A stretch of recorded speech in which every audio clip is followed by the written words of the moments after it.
gestion. Donc, lors du quinquennat 2010-2014, on a réalisé beaucoup d'études, notamment l'actualisation et l'extension de la carte sensibilité à la désertification qui a été réalisée déjà en 96, actualisée par nos amis de la ZAC. Il y a trois études élaborées par le PNETER, notamment donc, celle des espèces résistantes à la sécheresse comme le pistachier de l'Atlas, l'Acacia radiana. L'Angania a été réalisée par le bureau Géosystème. Et la cartographie, l'étude la plus lourde, c'est le barrage vert, qui a abouti à la proposition d'un plan d'action pour la relance et à la réhabilitation du barrage vert. Sur le plan international, au même titre que tous les pays, donc l'Algérie elle a élaboré son plan national de lutte contre la désertification. Donc pour répondre un petit peu à ce que disait M.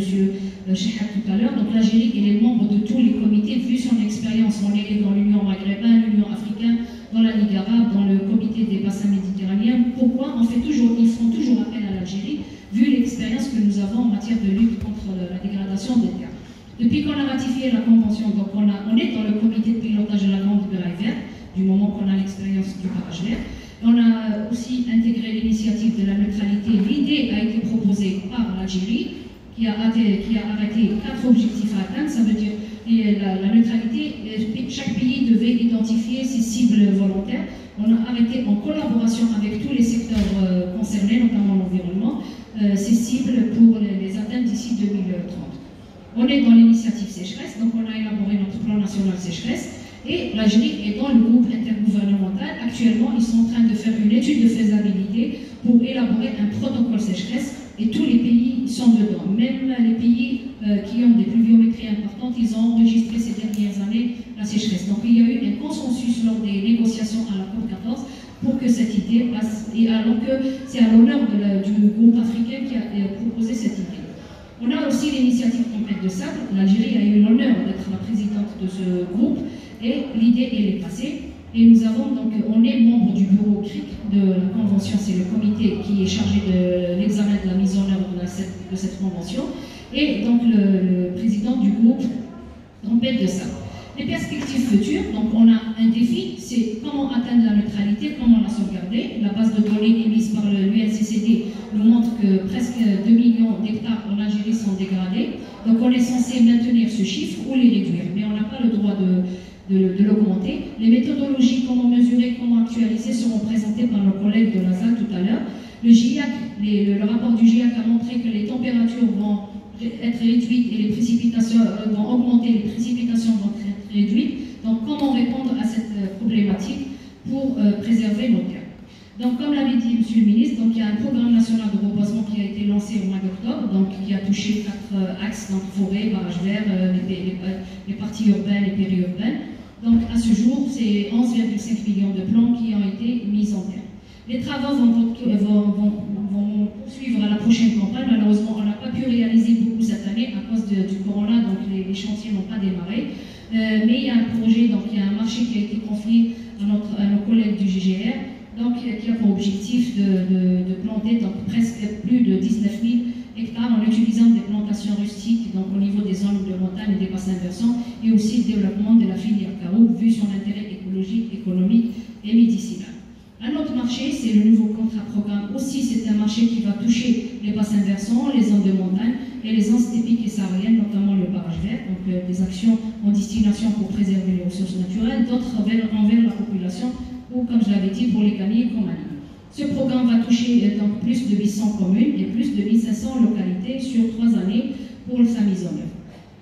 Aussi, il y a un projet de programme qui est en phase de finalisation. C'est un nouveau programme pour la réhabilitation et l'extension du barrage vert. Donc, plusieurs actions sont prévues. Des études spécifiques sont réalisées par les unités de recherche selon la problématique qu'on va identifier au niveau de ces régions. Il y aura un système de suivi-évaluation, un système d'information qui est proposé dans l'étude, un plan de communication. Bien sûr, on a besoin des moyens informatiques et moyens roulants pour la mise en œuvre de ce programme. Aussi, toujours dans le même domaine de la lutte du développement du barrage vert. Donc il y a un projet qu'on a proposé pour financement au Fonds Vert Climat. Donc on a la FAO comme agence d'exécution de ce projet. Donc espérons qu'on aura le financement pour ce projet où on a choisi 3 sites pilotes pour sa mise en œuvre. Un autre projet de programme est en phase de finalisation où on a travaillé sur les 10 wilayas du Sud, donc c'est la partie saharienne. On a fait tout un bilan 2000-2020 pour les 10 wilayas du Sud. On a essayé d'identifier les contraintes de ces wilayas.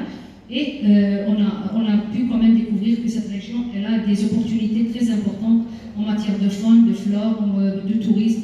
Les zones humides du Sahara, c'est un couloir de migration pour plus de 50 000 oiseaux. Donc vraiment, c'est des écosystèmes qu'il faudra proposer, et sachant que l'ancrage juridique le permet. Donc aussi, c'est un programme qui est proposé actuellement. Ce sera un programme qu'on est en train de formuler sous forme de projet pour répondre à la loi de finances, aux nouvelles modalités de loi de finances future pour sa mise en œuvre. Aussi, la recherche va nous accompagner dans la mise en œuvre de ce programme. Également sur le plan international, dans la même zone d'études, ça veut dire pour faire face aux tempêtes de sable, on a intégré le projet régional proposé par la FAO. J'avais dit que l'Algérie, elle était présidente du groupe qui a traité des tempêtes de sable. Donc nous avons 6 pays, l'Algérie, la Chine, l'Iran, l'Irak, la Jordanie et la Mongolie. Donc on a donné notre accord via les affaires étrangères pour faire partie de ce projet régional qui sera piloté par la FAO.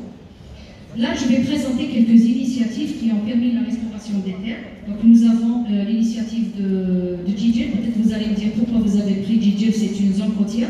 C'est pour montrer que la désertification n'avance pas, la désertification s'installe, c'est la dégradation des terres. Là, c'est un exemple d'un projet local et d'initiative locale.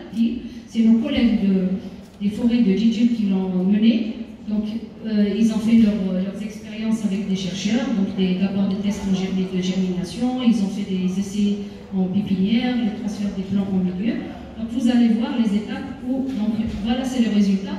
Donc, ils ont traité des dunes côtières au niveau de Djidjel, ça donne quand même un résultat positif, ce qui permettra donc l'accroissement du cortège floristique de cette espèce, et ça va créer une couverture végétale au niveau de ces dunes, ce qui va permettre quand même de les maîtriser et de réduire leur effet sur la région.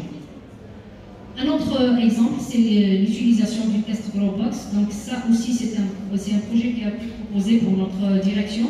On a choisi 4 sites pilotes, donc ça va être au niveau de Adrar, Ilizi. Donc c'est le choix. Pourquoi ces régions? On a fait un choix au niveau du nord pour utiliser cette méthode et un choix au niveau du sud pour faire une comparaison des résultats.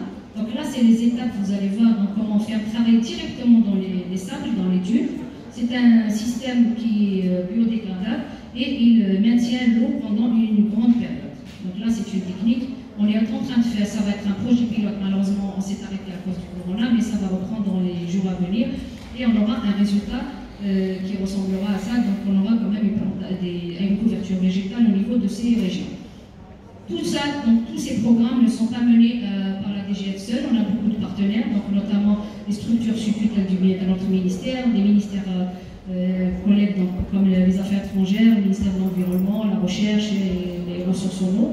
Nous avons les agences comme l'ASAL, l'OMM, les NCT, on a l'INRF, les instituts de recherche et bien sûr les associations qui nous accompagnent dans la mise en œuvre de ces programmes au niveau national. Et au niveau international, nous avons les agences qui nous accompagnent dans la mise en œuvre des projets que nous proposons à fur et à mesure.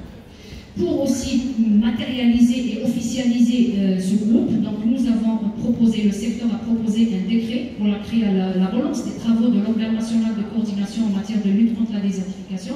Le décret a été étudié au niveau du HDG, il sera examiné par le gouvernement. Pour créer notre organe national de coordination, on aura un comité scientifique qui sera mis en place au niveau de l'INRF, parce que c'est eux les points focaux du CST au niveau de la Convention.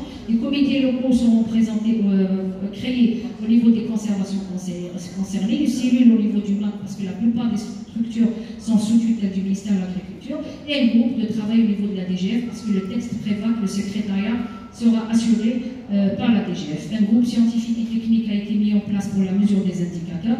Donc nos amis de l'ASAL vont présenter les résultats de ces recherches qu'ils ont fait depuis qu'on a installé ce groupe. La présidence de ce groupe a été confiée au CRSTRA, donc on a notre président du centre CRSTRA ici présent, et on aura l'occasion de discuter donc, tous les résultats qui seront présentés par nos amis de l'ASAL.